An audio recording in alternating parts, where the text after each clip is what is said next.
बंगाल सिर्फ एक राज्य नहीं बल्कि भारत के इतिहास का वो अध्याय है जहां से सत्ता भी बदली, संस्कृति भी बदली और पूरे देश की राजनीति की दिशा भी बदल गई। यही वो धरती है जहां 1757 में बैटल ऑफ प्लासी ने भारत की किस्मत बदल दी। नवाब सिराजुद्दौला और ईस्ट इंडिया कंपनी के बीच हुई इस पूरी लड़ाई ने सिर्फ बंगाल नहीं बल्कि पूरे हिंदुस्तान को अंग्रेजी हुकूमत की तरफ धकेल दिया।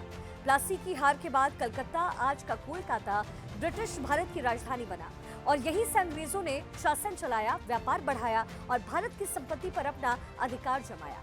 लेकिन बंगाल सिर्फ गुलामी की कहानी नहीं, यही वो भूमि है जहां जागरण भी शुरू हुआ 19वीं सदी में बंगाल रेनेसांस, यानी कि जिसने समाज, शिक्षा और सोच को पूरी तरीके से बदला। इस दौर में राजा राम मोहन रॉय ने सती प्रथा के खिलाफ आवाज उठाई। ईश्वर चंद्र विद्यासागर ने विधवा विवाह और महिला शिक्षा के लिए संघर्ष किया और रविंद्रनाथ टैगोर ने साहित्य और संस्कृति को वैश्विक पहचान दी। यहीं से एक नया भारत आकार लेने लगा। फिर आया 1905 जब अंग्रेजों ने पार्टीशन ऑफ बंगाल किया। इसे प्रशासनिक कारण बताया गया, लेकिन असल उद्देश्य हिंदू और मुस्लिम समाज को बांटना था। इस फैसले ने पूरे बंगाल को आंदोलित कर दिया और स्वदेशी आंदोलन शुरू हुआ। विदेशी कपड़ों का बहिष्कार हुआ और वंदे मातरम एक आंदोलन की आवाज बन गया।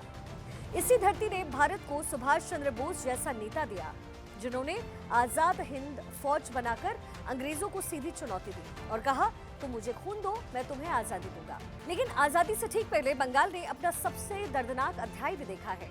16 अगस्त 1946 को डायरेक्ट एक्शन डे के दौरान कलकत्ता की सड़कों पर भयानक दंगे हुए और शहर हिंसा में जल उठा। इसके बाद 1947 में पार्टीशन ऑफ इंडिया हुआ और बंगाल दो हिस्सों में बंट गया।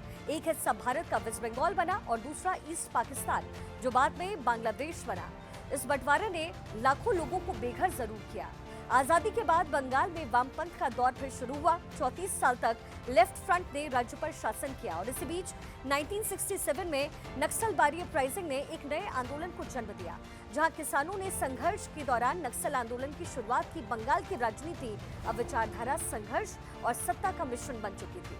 फिर 2011 में बड़ा फेरबदल हुआ। ममता बनर्जी ने 34 साल पुराने वामपंथी शासन को खत्म कर दिया और परिवर्तन का नया युग शुरू किया। लेकिन इसके बाद भी राजनीति शांत नहीं हुई। भ्रष्टाचार, सिंडिकेट राज और चुनावी टकराव ने बंगाल को फिर से राष्ट्रीय चर्चा का केंद्र बनाया।